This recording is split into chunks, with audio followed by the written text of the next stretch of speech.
கேட்கறாங்க. கேட்டா SMS அனுப்புறாங்களாம். இதுக்கு பேர் தான் குரங்கு காதல். அடுத்தது பாத்தீங்கன்னா கோட்டாங்காதல் ஒண்ணு இருக்குதுங்க ஐயா.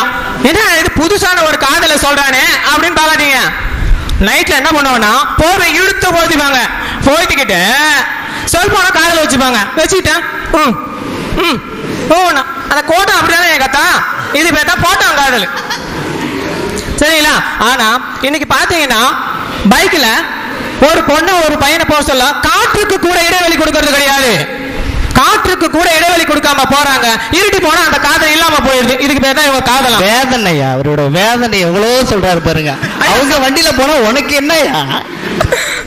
அடுத்து பாத்தீங்கன்னா இப்ப இவங்க எல்லாம் சேர்ந்து ஒரு புதுசா ஒரு முறையை கண்டுபிடிச்சிக்கிறாங்க. அது என்ன டேட்டிங்கா மீட்டிங் ஐயா.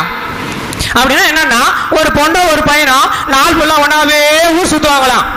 ஜாலியா பொழுது கழிப்பாங்களாம். பொழுது போனா வீட்டுக்கு போயிடுவாங்களாம். ஆமா, நைட்டு போனா வீட்டுக்கு தான் போய் ஆகணும். நாங்க அது அன்னையோட முடிஞ்சு போதையா. அதுக்கு பேர் காதல். அதுக்கு பேர் இவங்களுடைய மொழியில